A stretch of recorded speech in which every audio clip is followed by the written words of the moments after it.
Nyong Ambon yang satu ini adalah legenda dalam sejarah Angkatan Udara. Merupakan seorang pilot tempur yang jago bermanuver hingga dijuluki penerbang gila karena ulahnya yang sering kelewat berani. Assalamualaikum warahmatullahi wabarakatuh, salam sejahtera untuk kita semua. Kesempatan kali ini catatan KJP akan membahas sedikit tentang Leo Watimena.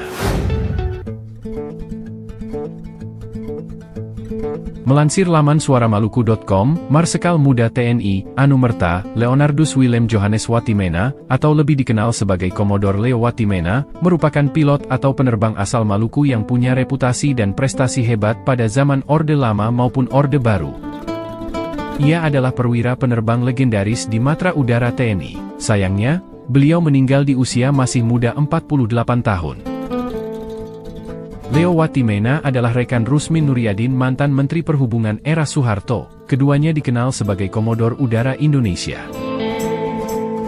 Rekan-rekan Leo beberapa di antaranya menjadi Kepala Staf TNI Angkatan Udara dengan pangkat Jenderal Penuh atau Bintang 4. Ia merupakan salah satu kadet penerbang yang dikirim pada awal Indonesia merdeka untuk ikut pendidikan sekolah penerbang selama 1 tahun di California, Amerika Serikat pada tahun 1950.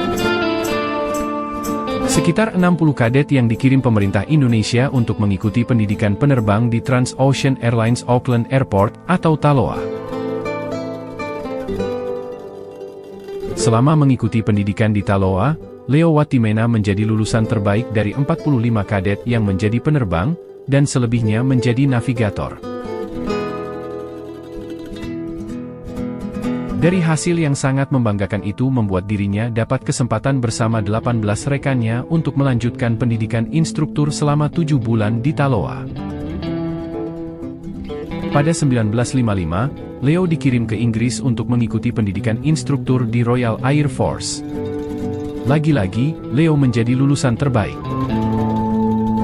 Oleh beberapa teman penerbang dari India, Leo dijuluki Gemaniak karena kegemarannya melakukan berbagai manuver di udara.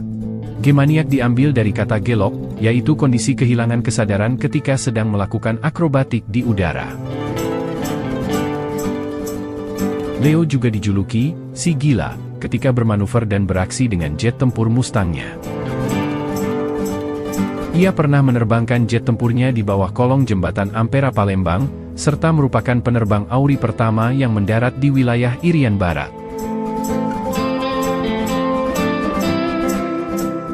Tetapi perjalanan karir hebat dari seorang Leo Watimena di TNI Angkatan Udara harus kandas oleh persoalan politik, yakni tensi politik yang terjadi tahun 1965 hingga 1966, ketika peralihan kepemimpinan Orde Lama ke penguasa Orde Baru. Waktu itu, dalam berbagai referensi disebut, Soeharto yang saat itu jadi Pangkostrad, merasa diancam oleh Leo Watimena via pesan telegram. Akhirnya saat Soeharto naik menjadi presiden menggantikan Soekarno, maka reputasi cemerlang Leo Watimena sebagai penerbang jet tempur dan perwira TNI Angkatan Udara pun terkunci. Bahkan di usia karir yang masih lama karena baru berumur 42 tahun, Soeharto putuskan untuk karyakan Leo Watimena sebagai Duta Besar RI di Italia. Itu membuatnya frustasi dan bersikap undur diri dari dinas aktif. Padahal seabrek prestasi dan jabatan strategis dijabat Leo Watimena, bahkan sempat menjadi wakil komandannya Soeharto dalam operasi Komando Mandala untuk Irian Barat. Jabatan-jabatan yang pernah dijabat Leo Watimena adalah pimpinan Armada Vampire Skadron Udara 11 Lanut Kemayoran, instruktur Sekolah Penerbang Lanjutan Kalijati, Wakil 2 Panglima Komando Mandala, Panglima Komando Operasi AURI, Panglima Komando Pertahanan Udara, anggota MPRS, Deputi Operasi Menteri, Duta Besar RI di Italia, dan staf ahli KSAU. Kebanyakan rekan-rekan Leo saat sekolah penerbang di Amerika dan Inggris, kemudian menjadi menteri dan jenderal penuh di zaman Orde Baru, dengan menjabat Kepala Staf TNI Angkatan Udara. Leo Watimena berpangkat 2 bintang atau Marsda, justru ketika ia meninggal dunia, tahun 1976, di usia 48 tahun. Untuk mengenang penerbang legendaris itu, nama Leo Watimena diabadikan sebagai nama pangkalan udara di Pulau Morotai, Maluku Utara, dan juga nama jalan di kawasan Paso Ambon.